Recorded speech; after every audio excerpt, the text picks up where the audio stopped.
मंडळी, पुण्यातल्या स्वारगेट बस स्थानकात एका तरुणीवर मंगळवारी पहाटे बलात्कार झाला आणि या घटनेनं अख्खा महाराष्ट्र हादरला। त्या धक्क्यातून खरं तर तुम्ही आम्ही अजूनही सावरलेलो नाही। तुमच्या आमच्या सर्वसामान्यांना आणखी संताप आणणारी बाब म्हणजे हे घृणास्पद कृत्य करणारा नराधम आरोपी दत्तात्रय गाडे हा 48 तासांनंतरही पोलिसांच्या हाती लागलेला नाही। त्याला पकडण्यासाठी पोलिसांच्या अनेक टीम्स कार्यरत आहेत। त्याच संदर्भात गृहराज्यमंत्री योगेश कदम यांनी आज पुणे पोलीस आयुक्तांशी चर्चाही केली। पण त्याचवेळी दुसरीकडे परिवहन मंत्री प्रताप सरनाईक यांनी मुंबईत एसटी प्रशासनाच्या अधिकाऱ्यांची बैठक घेऊन नंतर पत्रकार परिषद घेतली। पुण्याच्या या संतापजनक घटनेमुळे एसटी डेपोंची सुरक्षा आणि त्यातील त्रुटी हा मुद्दा ऐरणीवर आलाय। काही मोजके डेपो वगळले तर बहुतांश एसटी डेपोंची अवस्था ही अतिशय बिकट आहे। पुरेसा प्रकाश नाही, सुरक्षा रक्षक नाही, धड शौचालय नाहीत, अस्वच्छता, दलाल आणि तृतीयपंथीयांचा त्रास अशा अनेक समस्यांनी आपल्या डेपोना ग्रासलंय। या सर्व मुद्द्यांवर आपण चर्चा करणारच आहोत, पण त्यासोबतच पुणे शहरातील ढासळलेल्या कायदा आणि सुव्यवस्थेवरही आपण चर्चा करणार आहोत।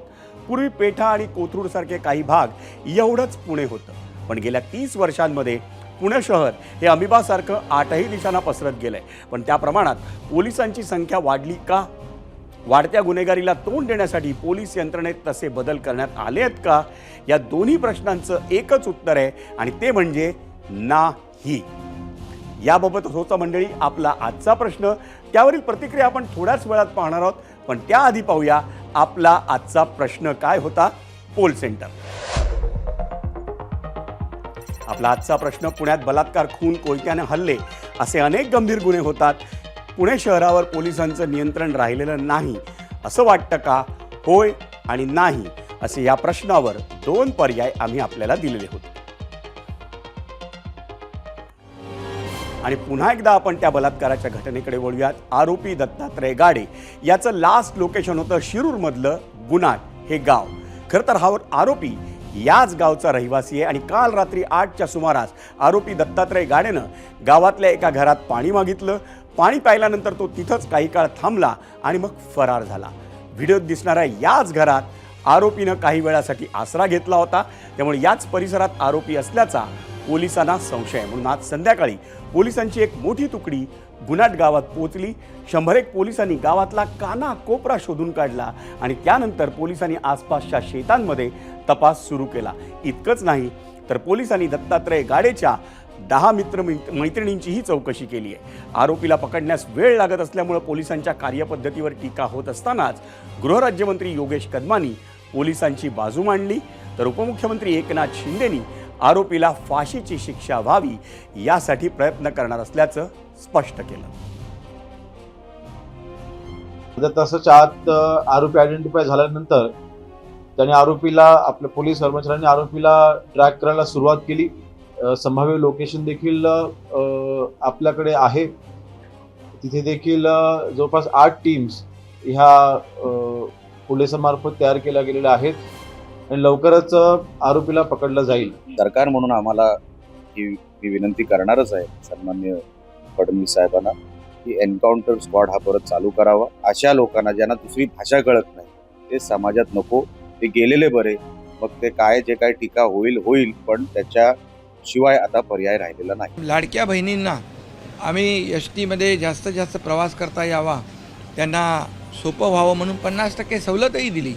परंतु अशा प्रकारचे नराधम त्यांच्यावर अत्याचार करत असतील तर त्या कुणालाही सोडलं जाणार नाही, त्यांची खैर केली जाणार नाही आणि अशा नराधमांना फाशीची शिक्षा झाली पाहिजे यासाठी सरकार पूर्णपणे प्रयत्न करेल।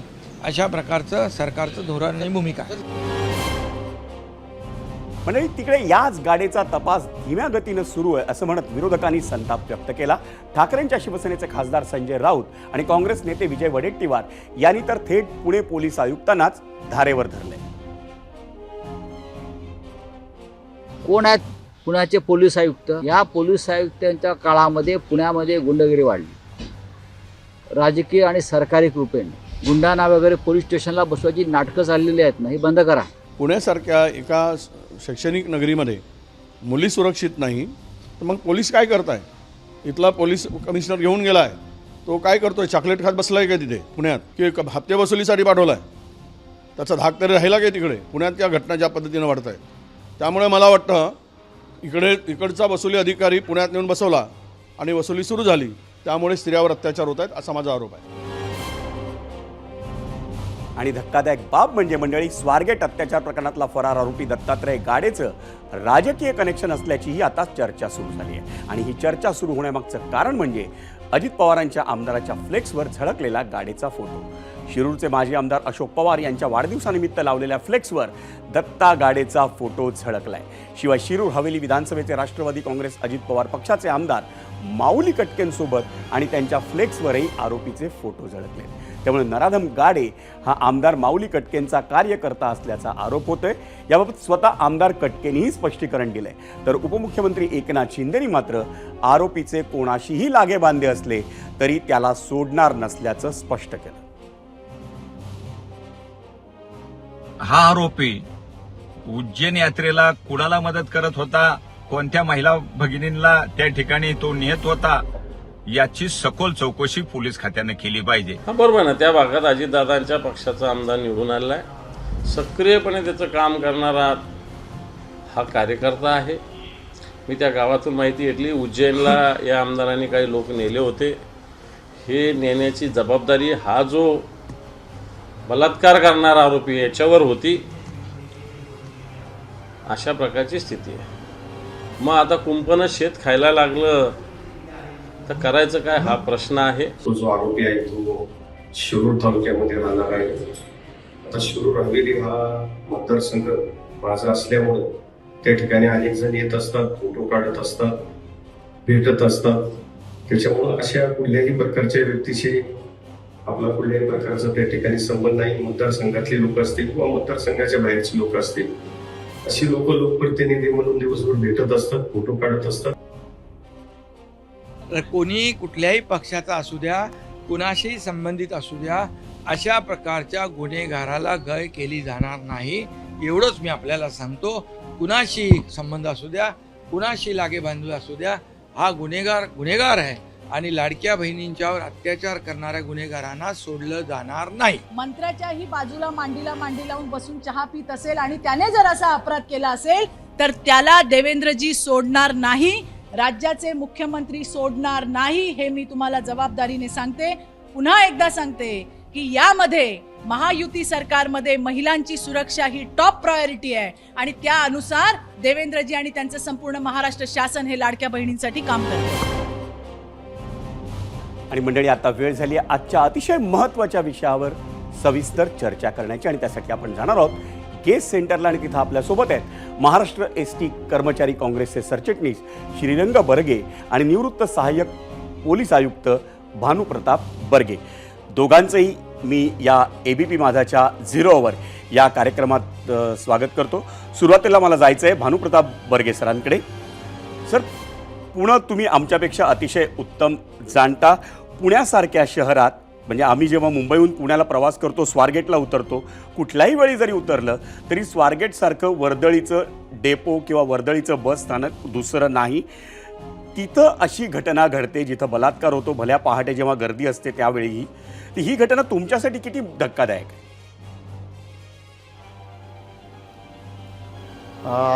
आपण विजयजी जी सुरुवात आता केलेली आहे ते वेगवेगळ्या राजकीय पक्षाच्या नेत्यांच्या त्यांनी त्यांचे विचार मांडलेले आहेत. मी त्यातून थोडं आपल्याला सर्व प्रेक्षकांना आपल्याला थोडं बाजूला काढतो त्यातून. आणि लॉ अँड ऑर्डरचा हा जो इश्यू आहे त्या विषयावरती मी आपल्याशी बोलू इच्छितो या ठिकाणी की सर्वात महत्त्वाचा हा आजचा जो हा प्रकार घडलेला आहे तो कोणीही त्याचा म्हणजे ज्याला समज आहे त्याच्यापासून तो मरणासन्न स्थितीमध्ये असलेला माणूससुद्धा अशा घटनेचं कधीही कुठेही समर्थन करणार नाही, पहिला मुद्दा. दुसरा, याच्याशी पक्ष संबंधित आहे, कुठला वय संबंधित आहे, विक्टीमचं वय संबंधित आहे, जागा संबंधित आहे असं सुद्धा आपल्याला म्हणता येणार नाही. मी आपला फक्त एक 10 सेकंदामध्ये आपल्याला सांगतो की हे 2009चं हे मॅगझिन आहे इंडिया टुडेचं. हे संपूर्ण मॅगझिन 2009 पासून जे माझ्याकडे आता आहे ते फक्त रेप केसेसवरती दाखल झालेले आहेत. जवळजवळ 22,000 केसेस 2009 मध्ये रेप केसेस रजिस्टर झालेल्या होत्या.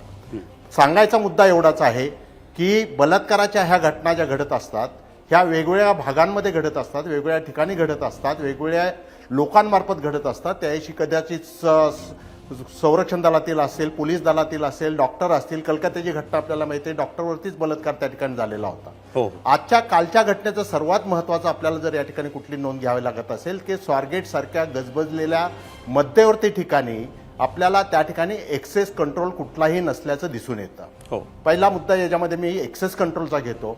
जर मेट्रोमध्ये आपण जातो किंवा कुठल्याही रेल्वे स्टेशनमध्ये जाताना आपलं त्या ठिकाणी चेकिंग होत असतं, त्या ठिकाणी आपण कार्ड दाखवल्याशिवाय किंवा आपलं तिकीट स्कॅन केल्याशिवाय आपल्याला त्या ठिकाणी ते एंट्री मिळत नाही. मग स्वारगेट सारख्या ठिकाणी आपल्याला हे सर्व उपाय का करता येऊ शकत नाहीत? आज जसं AI सारखा माध्यम या ठिकाणी आलेलं आहे. दुसरी गोष्ट की ही आरोपीची मानसिकता असली खूप महत्त्वाची मानसिकता या ठिकाणी आपल्याला विचार करायला लावते की बलात्कार करणारा हा कुठलाही सराईत, हा तर सराईत गुन्हेगार आहे गाडे, परंतु बलात्काराच्या बदलापूरसारख्या घटनेमध्ये तर त्याचं पूर्वीचं रेकॉर्ड आहे का नाही हे सुद्धा माहीत नाही आपल्याला. कदाचित तो नवीन असेल, परंतु त्याच्या मनामध्ये ते विकृती जागी झालेली असते आणि अशी विकृती जागी झाल्यानंतर त्याला समाजाचं भय वाटत नाही, कायद्याचं भय वाटत नाही. तसाच प्रकार ह्या आरोपीच्या बाबतीमध्ये झालेला आहे. मला आपल्याच मीडियाच्या माध्यमातून काही गोष्टी याच्यामध्ये अशा समजलेल्या आहेत की आम्ही तपासामध्ये सुद्धा करत असतो ही चौकशी की आरोपीचं लोकेशन त्या अगोदर 2 तास 3 तास 4 तास अगोदर कुठं होते. आणि आपण जर कालच्या या घटनेमध्ये बघितलं तर मला मीडियाच्या पत्रकार मित्रांकडूनच समजलं की हा जो आरोपी दिसलेला आहे तो ही बलात्काराची घटना होण्याच्या पूर्वी शिवाजीनगर ST स्टँडवरती त्या ठिकाणी CCTV मध्ये दिसलेला आहे. विचार करा, त्याला CCTV मध्ये शिवाजीनगरला दिसलेला आहे. शिवाजीनगरला त्याला काहीतरी असाच उद्योग करायचा होता. त्याच वेळेस त्याचे कुणाचे तरी कॉल झालेले आहेत आणि ते कॉल जे झालेले आहेत ते महिलेशीच कॉल झालेले आहेत. त्या महिलेचं त्याचा संबंध त्या ठिकाणी कॉन्टॅक्ट होऊ शकले नाही, भेट होऊ शकले नाही. त्यानंतर तो त्या शिवाजीनगरवरून स्वारगेट स्टेशनला गेलेला दिसतो आणि स्वारगेट स्टेशनमध्ये आपल्याला ही घटना घडलेली दिसते. म्हणजे त्याची ही विकृती जागी जी झालेली होती ती कमीत कमी 1 तास 1.5 तासाच्या अंतराच्या अगोदर झालेली होती, घटनेच्या अगोदर झालेली होती. परत दुसरं मला परत स्वारगेट सिक्युरिटीच्या बाबतीमध्ये सांगावंसं वाटतं की त्या ठिकाणी बाकी बसेस ज्या कधीच बसेस चालू होणार नाही त्यांचा सांगाडा त्या ठिकाणी आपल्याला दिसतो. त्यांचा त्या ठिकाणी बॉडीज त्या बसेसमध्ये काही आपल्याला कंडोन्स मिळालेले आहेत, काही साड्या मिळालेल्या आहेत, काही कपडे मिळालेले आहेत. असा जर हा सर्व विचार केला तर त्याचप्रमाणे या स्वारगेटच्या स्टेशनवरनंच ज्यावेळेस फरासखाना ब्लास्ट झालेला होता, फरासखाना पोलीस स्टेशनच्या आवारामध्ये ब्लास्ट झालेला होता, त्यातले आरोपी सुद्धा जाताना येताना आपल्या या स्वारगेटच्या स्टेशनमध्ये आपल्याला दिसून आलेले आहेत. या सर्व पार्श्वभूमीवरती जर आपल्याला खरोखर विचार करायचा असेल तर फक्त स्वारगेटच नाही, अशा प्रकारचे महाराष्ट्रातील नाही तर देशातील मी म्हणू शकतो की असं ह्या अशा आग्रा जे असतील, ट्रकचे टर्मिनल्स असतील, अशा ठिकाणी आपल्याला कुठंतरी एक वेगळ्या प्रकारचं त्या ठिकाणी सिक्युरिटी ऑडिट करणं मला वाटतं खूप जरुरी. सिक्युरिटी ऑडिट करणं अतिशय महत्त्वाचं आहे. मला जायचं आहे श्रीरंग बर्गेंकडे. श्रीरंगजी, आत्ता भानुप्रताप बर्गे सरांनी एक मुद्दा जो काढला की बलात्काराची घटना घडलीच, पण त्याशिवाय आणखी एक गंभीर घटना म्हणजे तिथे ज्या बसेस उभ्या अनेक वर्षांपासून आहेत, किती महिन्यांपासून आहेत, किती वर्षांपासून आहेत माहिती नाही, त्याच्यामध्ये महिलांचे कपडे, साड्या किंवा कंडोम्स सापडले. तर ही बाब ST महामंडळाच्या दृष्टीनं किती लाजिरवाणी आहे? नाही, खरोखरच लाजिरवाणी बाब आहे. याचं कारण असं की ती गाडी तिथे उभी असताना किंवा इतर गाड्या उभी असताना अशा प्रकारच्या वस्तू त्याच्यात मिळणं हे नक्की गंभीर आहे. याच्याकडे नक्की दुर्लक्ष झालेलं आहे आणि ते दुर्लक्ष व्हायला नको होतं असं मला या ठिकाणी सांगायचं आहे. आणि यासाठी ST महामंडळाने खबरदारी नक्की घेतलेली नाहीये. याच्यात ST महामंडळाचा गलतान कारभार समोर आलेला आहे. त्याच्यामुळे महामंडळाची बदनामी झालेली आहे असं या घटनेवरून दिसतंय. श्रीरंग बर्गेजी, आणखी एक प्रश्न तुम्हाला विचारावासा वाटतो, तो म्हणजे स्वारगेटसारखं पुण्यासारख्या मोठ्या शहरातलं मध्यवर्ती बस डेपो किंवा बस स्थानक जर तिथे अशा पद्धतीनं भंगारमधल्या बस उभ्या असतील तर अशी वाईट अवस्था राज्यातल्या अनेक छोट्या शहरांमधल्या बस डेपोंची असेल. त्याच्यावर तुम्ही प्रकाशझोत टाकू शकाल का कर्मचाऱ्यांचे एक प्रतिनिधी या नात्यानं? नाही, खरोखर अशा बऱ्याच गाड्या बऱ्याच डेपोमध्ये, उदाहरणच द्यायचं झालं तर कुर्ला नेहरू नगरला RTOने पकडलेल्या बघा किती गाड्या उभ्या आहेत. त्या गाड्या वर्षानुवर्ष पडलेल्या आहेत. त्या भंगारात काढल्या पाहिजे त्या काढलेल्या नाहीयेत. महामंडळाच्या सुद्धा अनेक आगारांमध्ये अशा गाड्या पडलेल्या आहेत. किंबहुना अजून एक घटना तुम्हाला सांगतो, स्पेअर पार्ट मिळत नाहीत वेळेवरती किंवा ते पैसे नसल्यामुळे घेता येत नाहीत महामंडळाला, म्हणून सुद्धा 8-10 दिवस अशा गाड्या पडतात आणि त्या गाड्यांमध्ये गैरधंदे होतात. याचं कारण असं, आमच्याकडे जे सुरक्षा स्टाफ आहे, सुरक्षा कर्मचारी आहेत ते कमी आहेत, गरजेपेक्षा कमी आहेत. म्हणजे 2700 कर्मचारीची गरज राज्यभर असताना प्रत्यक्षात फक्त 2290 कर्मचारी आहेत आणि तेही खाजगी एजन्सीचे आहेत. आणि खाजगी एजन्सीचं अजून एक तुम्हाला मला सांगायचं आहे की त्याच्यामध्ये मेस्को नावाची जी संस्था आहे त्याच्यामध्ये एक सर्व्हिसमॅन असतात, त्याच्यामध्ये ते शिकलेले आहेत, चांगले आहेत, त्यांची शरीरयष्टी चांगली आहे. मात्र जे जिल्हा सुरक्षा मंडळाचे जे सुरक्षा रक्षक आहेत त्यांची शरीरयष्टी बरोबर नाही आहेत, त्यांची कपडी बरोबर नाही आहेत, त्यांना ट्रेनिंग बरोबर दिलेलं नाही आहेत. त्याच्यामुळे ते येतात, बसतात आणि पगार घेतात आणि निघून जातात. आणि म्हणून याच्यावरती एक कायम स्वरूपी तोडगा काढला पाहिजे. मला वाटतं सीसीटीव्ही गाडीत लावणं हा एक चांगला तोडगा आहे. पण एसटी महामंडळाला सध्या IPS अधिकारी नाहीये 2022 पासून. तो वर्ग हाच मुद्दा गृहराज्यमंत्री योगेश कदम यांनी मांडलाय. श्रीरंगजी, तोच मुद्दा घेऊन मी भानुप्रताप सरांकडे जातो, पण तुम्हाला त्या प्रश्नाविषयी आणखी विचारतो. पण एक तांत्रिक अडचण आहे, तुमचा आवाज नीट पोचत नाही, म्हणून मी भानुप्रताप सरांकडे जातो. सर, आत्ता जो मुद्दा श्रीरंग बर्गेंनी काढला की परिवहन मंत्र्यांनी देखील म्हटलं होतं की एसटीच्या सुरक्षा यंत्रणेची जबाबदारी या पुढच्या काळात एका IPS अधिकाऱ्याकडे द्यायला हवी. काय फरक पडू शकतो यामुळे? आणि खरं जर तुम्ही पाहिलं एसटी कर्मचाऱ्यांच्या किंवा एसटीच्या वेबसाईटवर तर 2019 साली मनोज लोहिया आणि 2021 साली MK भोसले अशी 2 मंडळी तिथे डेप्युटेड आहेत. मग आता अचानक तो माणूस तिथे नाही आहे का त्या पदावरचा, असं काही तुमच्यापर्यंत आलं आहे का? मी श्रीरंग बर्गेंकडे त्या प्रश्नावर नंतर जाणार आहे. भानुप्रताप सर. नक्कीच आपल्याला या ठिकाणी मी सांगू इच्छितो की IPS अधिकारी पूर्वीच्या काळामध्ये RTOमध्ये असतील त्या ठिकाणी डेप्युटेशनवरती जात होते, एसटी महामंडळाच्या डेप्युटेशनवरती जात होते. परंतु ही ऐच्छिक पोस्टिंग जर असेल, या मंडळाच्या पोस्टिंगवरती जायला सहसा कुठलाही IPS अधिकारी लवकर तयार होत नाही, पहिली गोष्ट आहे. दुसरी गोष्ट, आपण जो मुद्दा मांडलेला आहे या ठिकाणी की IPS अधिकारी जरी आता त्या ठिकाणी नेमणूक झालेली असेल तरी सुरक्षा यंत्रणा जे आहे ती खाजगी संस्थेकडे आहे. खाजगी संस्थांना यांचे कॉन्ट्रॅक्ट्स दिलेले आहेत. मी या ठिकाणी आपल्याला एक ॲडिशनल मुद्दा या ठिकाणी आपल्याला सजेस्ट करू शकतो, शासनाला या ठिकाणी आपल्या मार्फतीने मी मांडू शकतो. तो म्हणजे की महाराष्ट्र सुरक्षा मंडळ आपण तयार केलेलं आहे. ह्या महाराष्ट्र सुरक्षा मंडळामध्ये जे ट्रेनिंग सेंटर आहे आपल्याकडे हडपसरला SRP कॅम्पच्या बाजूलाच गव्हर्नमेंटच्या ह्याच्यावरती ते पेरोलवरती त्या ठिकाणी ते तयार केलेलं आहे. आणि त्याच्या थ्रू, एजन्सीच्या थ्रू ससूनसारख्या ठिकाणी आता आपण सुरक्षा व्यवस्था त्या ठिकाणी देत आहोत. कदाचित त्यांचे थोडे चार्जेस गव्हर्नमेंटचे आहेत, ते जास्त आहेत, तरीसुद्धा की एसटी महामंडळसुद्धा आपल्या गव्हर्नमेंटच्याच मार्फतीने राबवलं जात असतं. अशा या पार्श्वभूमीवरती IPS अधिकाऱ्याची नेमणूक तर नक्कीच त्यामध्ये खूप मोठा फरक पडू शकतो. का तर लॉ अँड ऑर्डरची, त्या ठिकाणी सिक्युरिटीची कसं कंट्रोल व्हायला पाहिजे, त्या ठिकाणी स्टाफच्यावरती कसं कंट्रोल असायला पाहिजे, मग आयकार्डची जरुरी आहे का, ॲक्सेस कंट्रोल जे आतमध्ये येताना जाताना त्याची नोंद कशी व्हायला पाहिजे, हे IPS अधिकारी थोडा चांगल्या पद्धतीने त्या ठिकाणी सांगू शकतो किंवा त्या योजना आहेत त्या अधिक चांगल्या प्रमाणे राबवू शकतो. आत्ताच्या परिस्थितीमध्ये बघतो आपण की जसं मागाशी मुद्दा मांडला आपण की पुन्हा जसं वाढतं आहे तसं ते आम्ही बघासारखं वाटतं. आपण मुद्दा मांडला की आता स्वारगेटच्याच हद्दीमध्ये त्या ठिकाणी मेट्रोसारखं स्टेशन झालेलं आहे. पोलिसांची सुरक्षा व्यवस्था कुठपर्यंत पुरणार आहे हे आता आपल्याला खरोखर विचार करण्याची गोष्ट आहे. गंगाधामसारखे स्वारगेटच्याच हद्दीमध्ये येणारे त्या ठिकाणी मार्केट यार्ड असेल, पोलीस स्टेशन असेल किंवा स्वारगेट पोलीस स्टेशन असेल, मोठ्या मोठ्या उंच इमारती त्या ठिकाणी येत आहेत आणि त्याच्यामधले मॉल येत आहेत, कमर्शियल कॉम्प्लेक्सेस येत आहेत आणि राहणाऱ्यांची त्या ठिकाणी सदनिकासुद्धा मोठ्या प्रमाणात त्या बिल्डिंग्सची येत आहेत. अशा या सर्व पार्श्वभूमीवरती जर आपण विचार केला तर पूर्वी जे 20 वर्षापूर्वी स्वारगेट पोलिसांची जी स्ट्रेंथ होती 110-120 काहीतरी स्ट्रेंथ त्या ठिकाणची आहे. या स्ट्रेंथच्या बाबतीमध्ये काम करणारे त्या ठिकाणी 10-20 अधिकारी कर्मचारी जे असतात ते रजेवरती असतात.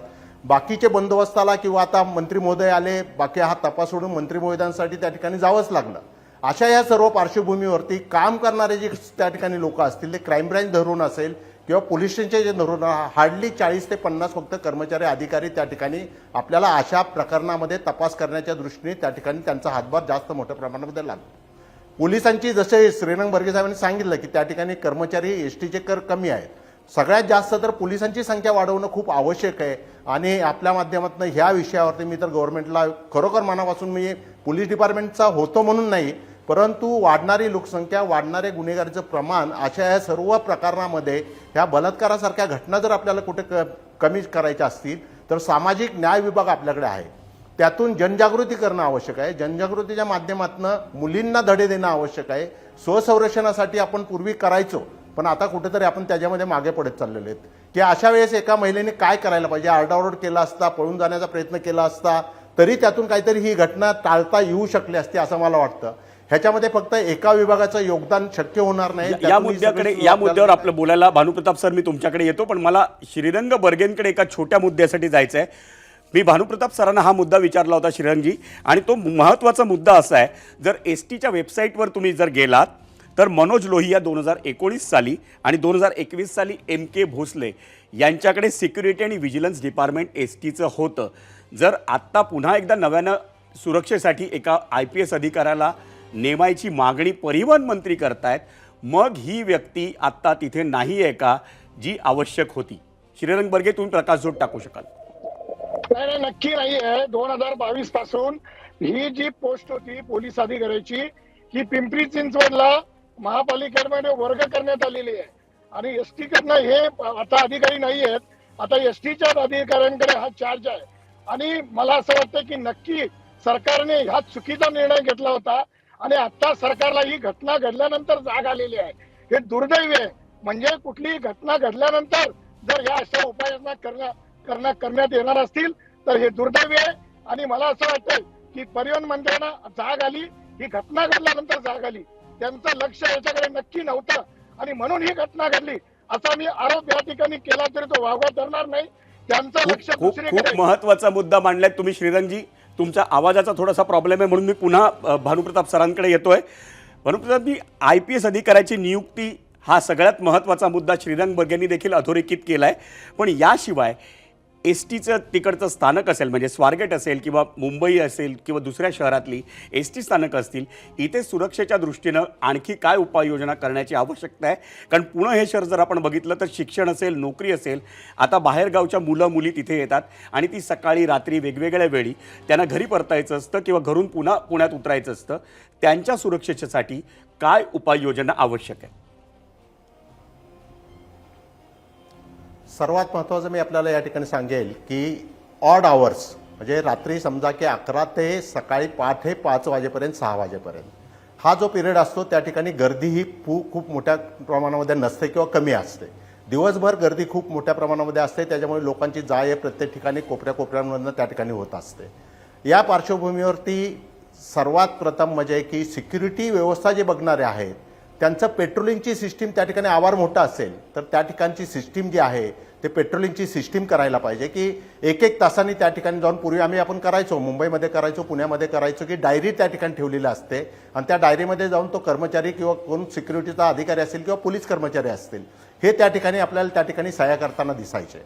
एक तासाच्या अंतराने एक जण गेला की दुसरा जातो, दुसरा गेला की तिसरा जातो. याच्या व्यतिरिक्त सर्वात महत्त्वाचं जर कुठली गोष्ट असेल तर ती एक्सेस कंट्रोल. मी अगोदर पण हाच मुद्दा सांगितलेला आहे की येणारे आणि जाणारे यांच्यावरती जर कंट्रोल असेल त्या ठिकाणी, त्यांचं आयडेंटिफिकेशन जर आपल्याला करता येत असेल तर ते करणं खूप आवश्यक आहे. आणि त्याला कंट्रोल करणे आणि कमीत कमी एक्झिट किंवा कमीत कमी एंट्री पॉईंट असायला पाहिजेत. याच्या व्यतिरिक्त सिक्युरिटी स्टाफ जो आहे तो खाजगी एजन्सीला दिलेला असला तरी त्यांच्याकडून ते ट्रेन सिक्युरिटी स्टाफ आहे का नाही त्या ठिकाणी. चौथी परत त्याच्या पुढची गोष्ट मी आपल्याला सांगेल की STची अवस्था, म्हणजे तर पूर्वी तर आपण बघितलेलं की पोस्टरवरती बघितलेलं की ST कशा प्रकारच्या होत्या किंवा कशा प्रकारच्या आहेत. STने जाणारा माणूस सहसा हा सामान्य किंवा गरीब कुटुंबातील असतो. शिवशाहीमध्ये तरी थोडे पैसे जास्त लागतात म्हणून कमी जाणारे असतात, परंतु ST आगारामध्ये जाणारे लोक, येणारे लोक जे असतात ते गरीब घरातले असतात आणि आपल्या प्रापंचिक अडचणांमुळे ते त्या ठिकाणी STने प्रवास करत असतात. STची दुरावस्था जी झालेली आहे त्याच्यामध्ये आधुनिक तंत्रज्ञानाचा वापर करणं आवश्यक आहे. आपल्याकडे घटना घडल्यानंतर थोडं तात्पुरतं त्या ठिकाणी मलमपट्टी होती किंवा ते रंगरंगोटी होती आणि नंतरच्या काळामध्ये मग परत आपण वाट बघतो की 2009मध्ये घडलेली घटना 2024मध्ये परत आपल्याला दिसते. अशा ह्या सर्व पार्श्वभूमीवरती जर विचार केला तर सिक्युरिटी ऑडिटमध्ये सर्व मुद्दे येतात. मग त्याच्यामध्ये तुमचं AI इंटेलिजन्स येईल, कॅमेरा येतील, सिक्युरिटीचा स्टाफ ट्रेन आहे नाही आहे, त्या ठिकाणी पेट्रोलिंग करणारे येतील, पोलीसवाले किती त्या ठिकाणी येतात जातात, ह्याचं सगळं त्याच्या ठिकाणी विवेचन होईल.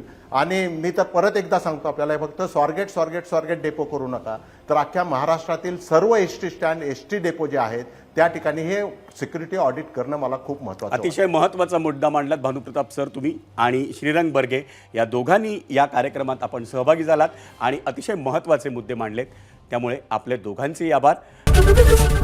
ABP माझा, उघडा डोळे बघा नीट.